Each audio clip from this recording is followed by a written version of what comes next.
Bismillahirrahmanirrahim. Assalamualaikum warahmatullahi wabarakatuh. Selamat berjumpa kembali dengan saya Suswati.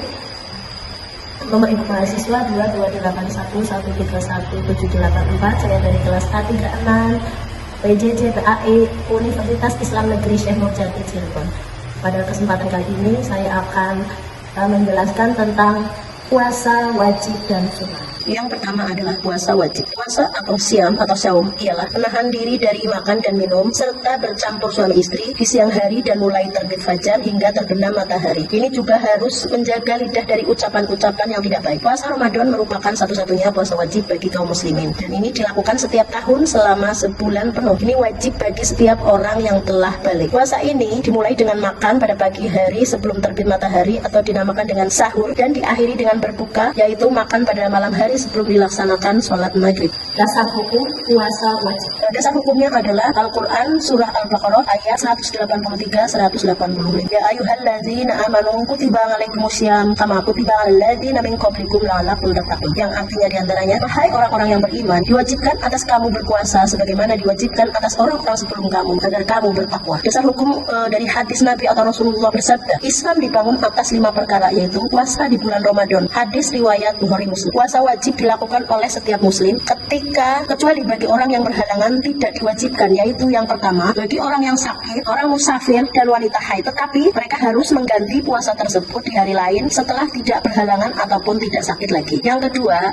bagi perempuan yang mengandung, menyusui, dan orang tua renta serta orang yang bekerja berat namun harus membayar fidyah berupa memberi makan seorang miskin setiap harinya sebanyak kurang lebih setengah kilogram makanan pokok di daerah tersebut. Kalau kita di sini makannya nasi, berarti kita bisa memberikan beras sebagai makanan pokoknya. Hal yang membatalkan puasa. Yang pertama, makan dan minum dengan sengaja. Yang kedua, berhubungan suami istri di siang hari di bulan Ramadan. Yang ketiga, muntah dengan sengaja. Yang keempat, keluarnya darah haid nifas bagi perempuan. Yang kelima, sengaja memasukkan sesuatu ke rongga tubuh, diantaranya mulut, hidung, ataupun telinga. Yang keenam, hilang akal, yaitu misalnya pingsan, mabuk, gila sepanjang hari dalam berpuasa. Yang ketujuh, murtad atau keluar dari Islam. Puasa wajib adalah ibadah yang memiliki nilai spiritual, moral, dan sosial yang tinggi, karena bukan hanya menahan lapar dan haus, akan tetapi juga melatih kesabaran, kendalian diri, dan ketaatan kepada Allah Subhanahu wa Ta'ala. Puasa sunnah. Puasa sunnah adalah puasa yang dianjurkan walaupun tidak wajib untuk dilakukan oleh seorang muslim, dan jika dilakukan pelakunya akan mendapat pahala, namun jika ditinggalkan tidak dapat dosa. Dasar hukum puasa sunnah diantaranya dalam Al-Quran firman Allah Subhanahu wa Ta'ala di dalam surat Al-Baqarah ayat 197, yang artinya, dan kebaikan apa saja yang kamu kerjakan untuk dirimu, niscaya kamu akan mendapat balasan di sisi Allah Subhanahu wa Ta'ala. Quran surat Al-Baqarah ayat 197. Yang kedua, ada hadis Nabi yang artinya, segala amal anak Adam dilipat gandakan kebaikannya 10 kali sampai 700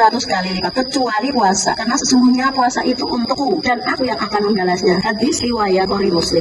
Macam-macam puasa sunnah. Yang pertama, puasa Senin dan Kamis ini pastinya dilaksanakan di setiap hari Senin dan Kamis. Yang kedua, puasa Ayyamul Bid dilaksanakan pada tanggal 13, 14, dan 15 tiap bulan Hijriah. Yang selanjutnya, puasa Arafah ini dilaksanakan pada tanggal 9 Dzulhijjah bagi yang tidak sedang berhaji. Yang selanjutnya ada puasa Asyura dilaksanakan pada tanggal 10 Muharram. Kemudian ada puasa Taqwa dilaksanakan pada tanggal 9 Muharram. Ada juga puasa Syawal yang dilaksanakan 6 hari di bulan Syawal setelah dilaksanakannya puasa Ramadan. Ada juga puasa Daud ini dilaksanakan dengan sehari puasa dan sehari tidak. Kemudian ada juga puasa Syaban yang dilaksanakan hanya di bulan Syaban. Zakat fitrah.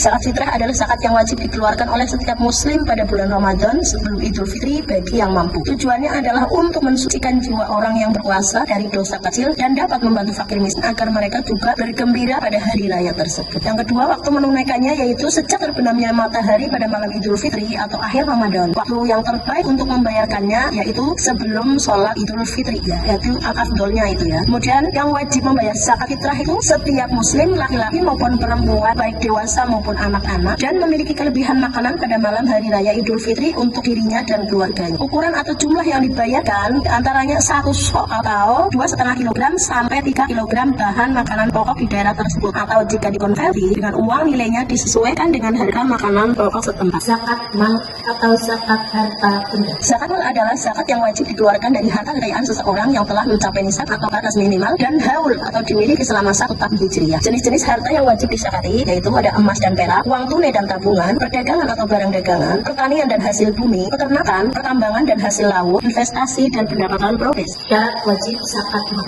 1. Milik penuh yaitu dimiliki secara penuh tanpa adanya sengketa, lalu berkembang yaitu bisa bertambah dengan melalui usaha, investasi ataupun produksi. Yang ketiga, harus sudah mencapai nisab, yaitu melewati batas minimal kekayaan wajib zakat. Yang selanjutnya haul, syaratnya haul yaitu telah dimiliki selama 1 tahun hijriah kecuali zakat pertanian yang tidak perlu menunggu haul. Kemudian ada nisab dan kadar zakat mal. Yang pertama ada emas, 85 gram emas itu sudah memasuki nisab, kadar zakatnya 2,5%. Kemudian ada perak seberat 595 gram perak, kadar zakatnya 2,5%. Yang selanjutnya ada uang atau tabungan senilai 85 gram emas, kadar zakatnya 2,5%. Yang selanjutnya ada dari perdagangan senilai 85 gram emas, kadar zakatnya 2,5%. Yang kemudian pertanian ada 653 kg gabah atau setara dengan 520 kg beras. Ini diambil 5% dengan ketika kita pengairan sawahnya menggunakan irigasi. Namun kalau kita tidak menggunakan irigasi berarti harus kita keluarkan itu sebanyak 10%. Kalau dari peternakan itu sesuai dengan jumlah hewan, misalnya mempunyai 40 kambing, maka yang wajib dizakat, yang wajib untuk membayar zakat adalah 1 kambing. Pendapatan profesi senilai dengan 85 gram emas, yaitu kita membayar 2,5% dari penghasilan bersih. Alhamdulillahirrahmanirrahim. Terima kasih kepada teman-teman yang sudah mengikuti penjelasan dari saya tentang puasa wajib, puasa sunnah, zakat fitrah dan zakat mal. Insya Allah dengan masukan dari Bapak dosen ataupun dari teman-teman akan sangat bermanfaat sekali bagi saya. Wassalamualaikum warahmatullahi wabarakatuh.